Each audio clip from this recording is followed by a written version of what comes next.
बिस्मिल्लाहिर्रहमानिर्रहीम। अस्सलाम वालेकुम। आई होप आप सब खैरियत से होंगे।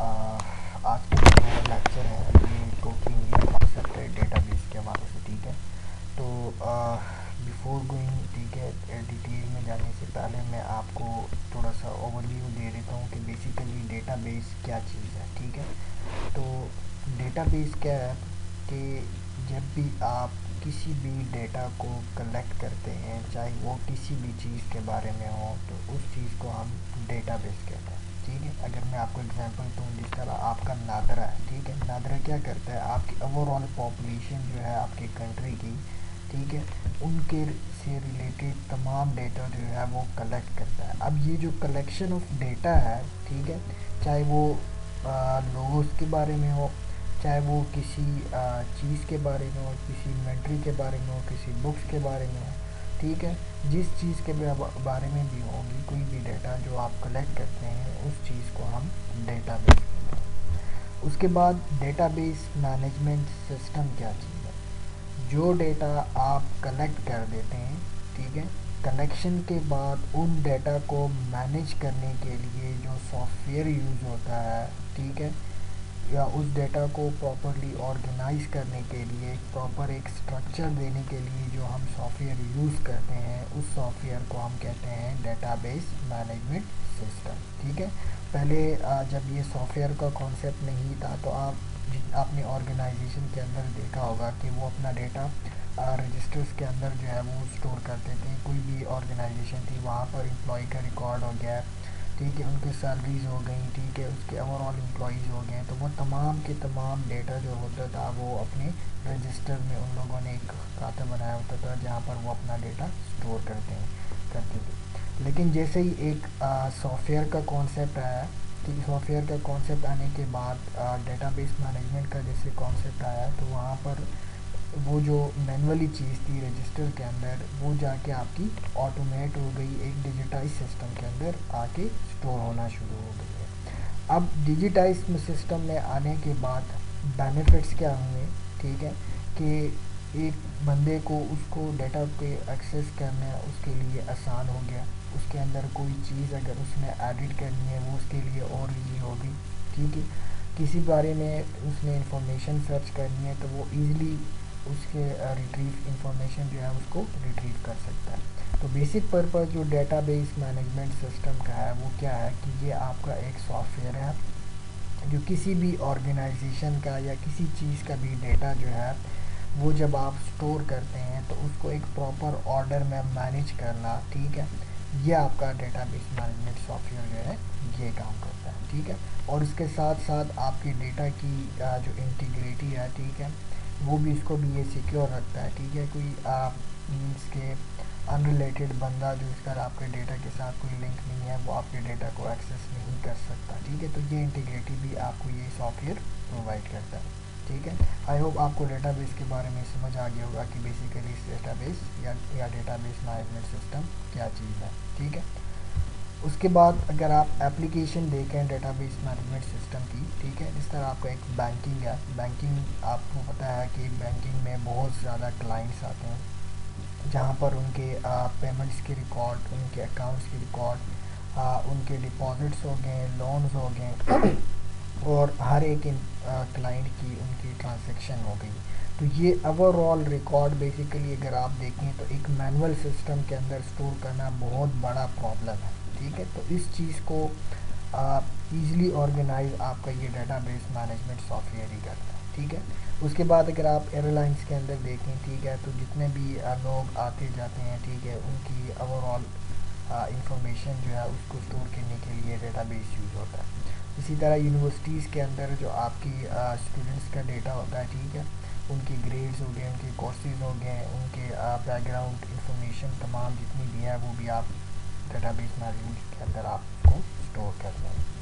इसी तरह मैन्युफैक्चरिंग हो गई और ह्यूमन रिसोर्स मैनेजमेंट, ठीक है, तो ये जितने भी ये तमाम के तमाम इंफॉर्मेशन जो है ये डेटाबेस मैनेजमेंट की एक एप्लीकेशन है, ठीक है, जिसके थ्रू हम ये तमाम काम करते हैं। अब हमारे पास टॉप 10 जो हमारे पास डेटाबेस मैनेजमेंट के सॉफ्टवेयर हैं वो कौन कौन से हैं।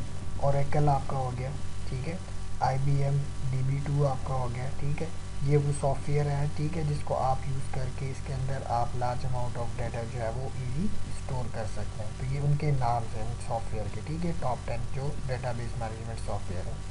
सैप आपका हो गया, ठीक है, साइबेस, टेरा डेटा, ठीक है, एडाबेस, माई एसक्यूएल, फाइल मेकर हो गया, माइक्रोसॉफ्ट एक्सेस हो गया, इन्फॉर्मेक्स हो गया, ठीक है। ये तमाम के तमाम डेटाबेस में से आप कोई भी यूज़ कर सकते हैं कि जब भी आपने एक डेटाबेस क्रिएट करना हो किसी भी ऑर्गेनाइजेशन के लिए हो, चाहे आपकी किसी और डेटा के लिए, ठीक है, तो आप इनमें से कोई भी आप यूज़ कर सकते हैं, ठीक है। बट आपकी अपनी, आप माई एसक्यूएल यूज़ करें या ओरेकल यूज़ करें, ठीक है, तो ये प्रोफेशनली कोई एक आप यूज़ कर लें तो आपको सारे डेटाबेस का आइडिया हो जाएगा।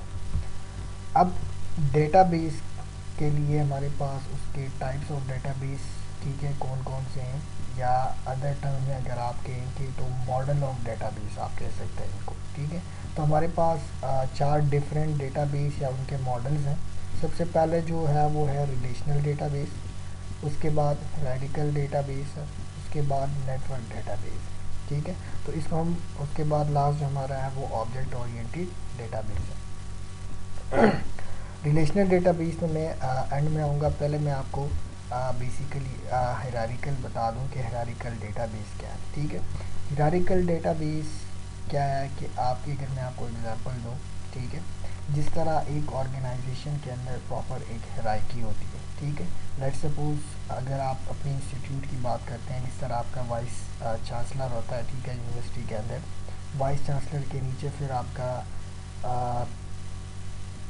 जो है रजिस्ट्रार, ठीक है, रजिस्ट्रार के नीचे फिर एचओडीज़, ठीक है, एचओडीज़ के नीचे फिर फैकल्टी स्टाफ आती है, फैकल्टी के अंदर फिर आप स्टूडेंट्स आते हैं।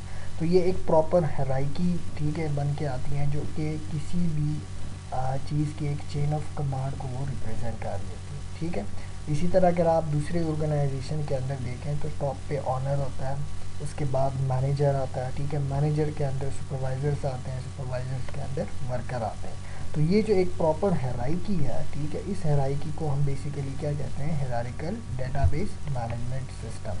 तो आपकी कंप्यूटर सॉफ्टवेयर के अंदर भी जब आप डेटा को एक प्रॉपरली स्टोर करते हैं तो वो स्टोर करने का एक अपना तरीका है, ठीक है। वो कौन कौन से तरीका है वो अभी हम डिस्कस कर रहे हैं। हायरार्किकल एक डिफरेंट मेथड है जिसके थ्रू आप अपने डेटा को स्टोर कर सकते हैं। इसके अलावा रिलेशनल का अपना एक तरीका है, नेटवर्क का अपना तरीका है, ऑब्जेक्ट ओरिएंटेड का अपना तरीका है डेटा को स्टोर करने के लिए। तो हायरार्की के अंदर हम क्या करते हैं कि टॉप को ऊपर रखते हैं, उसके बाद उसके चाइल्ड्स होते हैं, ठीक है। जो आपकी टॉप है, लेट्स सपोज जिसमें मैंने आपको कहा वीसी आपका पेरेंट्स नोड बन गया, उसके बाद उसके चाइल्ड्स आपके रजिस्ट्रार आ जाता है, लेट्स सपोज। फिर उसके बाद रजिस्ट्रार के जो चाइल्ड बनेंगे वो आपके एचओडीज़ आ गए, एचओडीज़ के जो चाइल्ड बनते हैं, लेट्स सपोज वो आपकी फैकल्टी आ गई, फैकल्टी के जो फिर चाइल्ड बनेंगे वो आपके स्टूडेंट आ गए, ठीक है।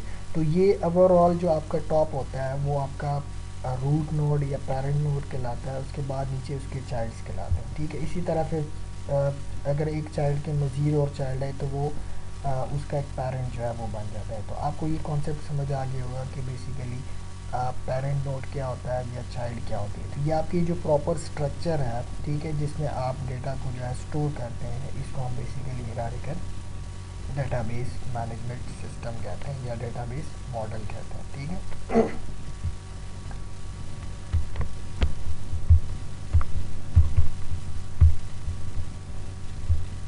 अगर आप एग्जांपल देंगे, ठीक है, ये आपकी यूनिवर्सिटी, ठीक है, ये आपका पेरेंट नोड है, इसके 3 चाइल्ड हैं, college of engineering, college of business arts and science, उसके बाद फाइनेंस डिपार्टमेंट आ जाता है, उसके बाद एक्सेप्टेंस, ठीक है। तो ये सारे क्या है, कॉलेज ऑफ बिजनेस के बेसिकली नोड्स हैं, ठीक है, चाइल्ड नोड्स आप इसको कह सकते हैं।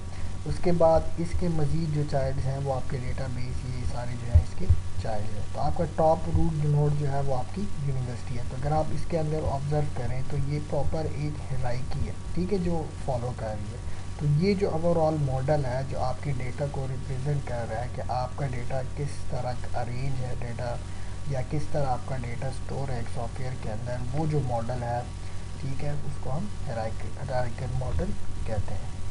उसके बाद नेक्स्ट जो हमारा मॉडल आता है वो आपका नेटवर्क मॉडल है, ठीक है। नेटवर्क मॉडल या नेटवर्क डेटाबेस भी आप कह सकते हैं। अब नेटवर्क मॉडल क्या है कि लेट सपोज आपका डेटा एक फाइल में पड़ा हुआ है, ठीक है। एक स्टूडेंट का अगर डेटा है, ठीक है, लेट सपोज स्टूडेंट्स का नेम एक फाइल में है और स्टूडेंट्स ने जो जो कोर्सेज उठाए हुए वो दूसरे फाइल में है, ठीक है। स्टूडेंट्स का की जो ओवरऑल इंफॉर्मेशन है उसका लेट सपोज रजिस्ट्रेशन नंबर है, उसका मोबाइल फ़ोन नंबर हो गया, ठीक है, उसका रेजिडेंशियल एरिया हो गया, वो एक तीसरे फाइल के अंदर है। तो ये सारे तीनों जो फाइल्स हैं वो आपस में सेपरेट फाइल है जिसमें एक ही स्टूडेंट का या एक से ज़्यादा स्टूडेंट्स का डेटा जो है वो पड़ा हुआ है। अब तीनों जितने भी फाइल्स हैं जहाँ पर एक स्टूडेंट से रिलेटेड डेटा डिफरेंट फाइल के अंदर पड़ा हुआ है, अगर आप उन तमाम को एक लिंक क्रिएट कर दें ताकि हमें बेटर अंडरस्टैंडिंग ये हो कि ये इस फाइल के साथ कोई ना कोई लिंक या रिलेशन है, तो वो जो रिलेशन आप क्रिएट करते हैं डिफरेंट फाइल्स की या डिफरेंट डेटा की, ताकि एक डेटाबेस जो एडमिनिस्ट्रेटर है या जो डेटाबेस को यूज़ करने वाला पर्सन है उसको ये समझ आ जाए कि इस फाइल की इस फाइल के साथ किस बेस पे क्या क्या रिलेशन है। तो वो जो लिंक के थ्रू आप डिफरेंट फाइल्स की आपस में एक रिलेशन क्रिएट करते हैं, ठीक है, उसको हम नेटवर्क डेटाबेस मॉडल कहते हैं। अब ये भी same as it is hierarchical model की तरह ही है, लेकिन डिफरेंस क्या है, ठीक है, डिफरेंस ये है कि यहाँ पर जो है वो आपका एक पेरेंट या एक से ज़्यादा पेरेंट हो सकता है, लेकिन हिरारिकल मॉडल के अंदर आपका सिर्फ एक पेरेंट्स होगा, ठीक है, एक से ज़्यादा पेरेंट्स चाइल्ड के नहीं हो सकते। अब इधर अगर आप देखें स्टोर के तीन चाइल्ड्स हैं, कस्टमर, मैनेजर, सेल्समैन। उसके बाद मैनेजर अगर आप देखें, ठीक है, तो मैनेजर भी एक आपका पेरेंट है, ठीक है, जिससे ऑर्डर जो है वो डिराइव हुआ या ऑर्डर उसका चाइल्ड है। और कस्टमर से भी ऑर्डर जो है डिराइव्ड है, तो इट्स मीन कि कस्टमर भी इसका पेरेंट्स है। इसी तरह अगर आप आइटम देखें तो वो सेल्स में, तो इस तरह अगर आप देखें तो एक ऑर्डर के दो पेरेंट्स हैं, कस्टमर एंड मैनेजर, ठीक है। तो नेटवर्क डेटाबेस मॉडल के अंदर क्या है कि एक से ज़्यादा पेरेंट्स चाइल्ड के हो सकते हैं, लेकिन अगर आप हिरारिकल मॉडल्स के अंदर देखें तो आप यहाँ पर अगर इस चीज़ को ऑब्ज़र्व करें तो ये एक पेरेंट्स है, इसके ये तीन चाइल्ड हैं, उसके बाद इस सेंटर वाले से ये तमाम चाइल्ड जितने भी है ये इस सेंटर वाले के हैं, तो इट्स मीन इसका एक ही पेरेंट्स है, ठीक है। उसके बाद आप अगर नेक्स्ट लेवल पे देखें तो इस वाले इन्फो सिस्टम ये पेरेंट्स है और इसके ये तमाम चाइल्ड है। तो हिरारिकल और नेटवर्क मॉडल के अंदर डिफरेंस क्या है कि एक पेरेंट होगा और मैनी चाइल्ड हो सकते हैं, एक से ज़्यादा पेरेंट नहीं हो सकता।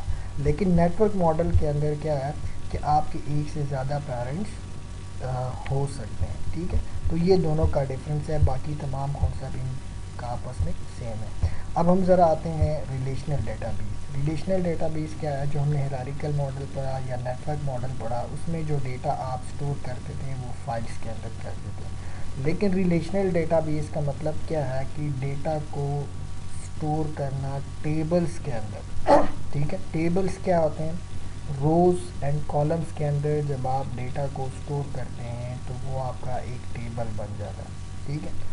तो हर एक टेबल के अंदर डिफरेंट डेटा जो है वो स्टोर होगा। तो अब ये जो एक ही एंटिटी मीन्स कि एक ही अगर एक स्टूडेंट का नेम है तो वो हमारी एक एंटिटी है। एक स्टूडेंट्स का डेटा जो है वो अगर डिफरेंट टेबल्स के अंदर पड़ा हुआ है तो इन टेबल्स का आपस में एक रिलेशन क्रिएट करना, ये बेसिकली आपका रिलेशनल डेटाबेस सिस्टम कहलाता है। अदर टर्म में अगर आप इस चीज़ को रियलाइज़ करें तो आप सिंपल ये समझें कि रिलेशनल डेटाबेस का मतलब ये है कि हमने डेटा को टेबल्स के अंदर स्टोर करना है और उन तमाम टेबल्स का हमने आपस में एक रिलेशन क्रिएट करना है, ठीक है, जिसमें एक डेटा दूसरे डेटा के साथ आपस में लिंक हो।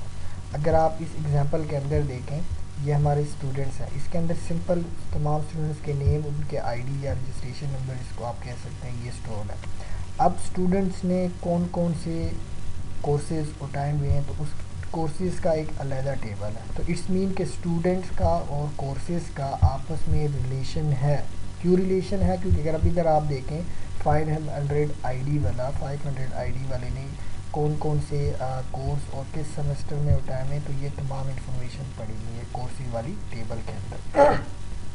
इसी तरह अगर आप टाइटल देखें, ठीक है, तो इस टेबल का भी इसके साथ रिलेशन है, तो इनको आपस में हमने क्या कर दिया, लिंक कर दिया, इसको इसके साथ लिंक कर दिया, फिर इसको इसके साथ लिंक कर दिया, ठीक है। तो ये जो आपस में एक लिंकेज क्रिएट होती है, ठीक है, इसको हम रिलेशनल डेटाबेस मॉडल कहते हैं या रिलेशनल डेटाबेस सिस्टम कहते हैं, ठीक है। आई होप आपको समझ आ गया होगा। लास्ट जो हमारा मॉडल है या लास्ट जो हमारा डेटाबेस सिस्टम है वो है object oriented database management system. Object basically क्या होता है, रियल वर्ल्ड में कोई भी एंटिटी जो है उसको हम ऑब्जेक्ट कहते हैं, ठीक है। जिस तरह एक स्टूडेंट है, स्टूडेंट एक जो है वो एक ऑब्जेक्ट है, टेबल है, टेबल एक ऑब्जेक्ट है, ठीक है। एम्प्लॉई है, एम्प्लॉई एक ऑब्जेक्ट है, ठीक है। तो जितने भी आपके रियल वर्ल्ड आपके ऑब्जेक्ट हैं, उन ऑब्जेक्ट से रिलेटेड जितने भी उसके इंफॉर्मेशन है जिसको आप एट्रीब्यूट कहते हैं, उनका आपस में एक पॉइंटर क्रिएट होता है, ठीक है। पॉइंटर मीन्स एक लिंक क्रिएट होता है, एक ही ऑब्जेक्ट से रिलेटेड तमाम उसके एट्रीब्यूट के साथ एक पॉइंटर क्रिएट होता है, ताकि वो एक प्रॉपरली और इजी वे में डेटा जो है उसको ऑर्गेनाइज कर सकें, ठीक है।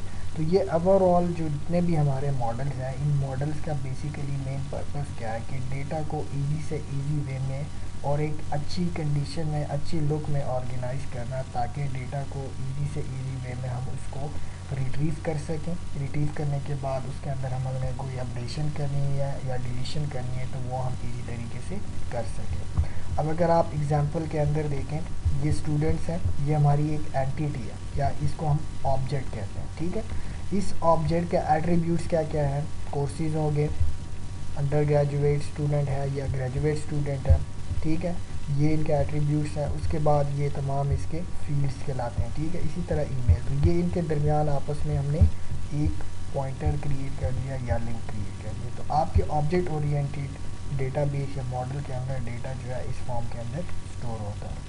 तो ये ओवरऑल कुछ मॉडल्स थे जो, ठीक है, कि हमने ये पढ़ा कि डेटाबेस क्या चीज़ होती है, ठीक है। उसके बाद हमने पढ़ा कि डेटाबेस मैनेजमेंट क्या चीज़ है।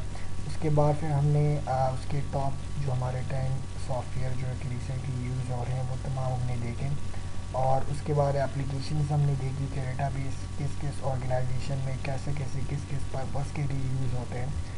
और उसके बाद फिर हमने मॉडल्स पढ़े या डेटाबेसेस पढ़े, डिफरेंट 4 टाइप्स ऑफ, ठीक है, कि हर एक बेसिकली किस तरह काम करता है और किस तरह होता है। तो ये तमाम आज का फर्स्ट लेक्चर था। इसके बाद नेक्स्ट लेक्चर के अंदर मैं आपको बताऊंगा कि एंटिटी रिलेशनशिप डायग्राम क्या होती है, ठीक है, टेबल्स किस तरह बनते हैं, एट्रीब्यूट्स क्या होते हैं, ठीक है, रिकॉर्ड्स क्या होते हैं, और उसके बाद फिर हम नॉर्मलाइजेशन पढ़ेंगे, ठीक है। और उसके बाद फिर हम क्वेरीज पढ़ेंगे कि डेटाबेस के अंदर आपने डेटा को ऐड किस तरह करना है, टेबल किस तरह क्रिएट करना है, और वहाँ से डेटा को रिट्रीव किस तरह करना है, उसके अंदर अपडेशन कैसे करनी है। ये तमाम चीज़ें हम नेक्स्ट लेक्चर के अंदर डिस्कस करेंगे, ठीक है। Thank you so much.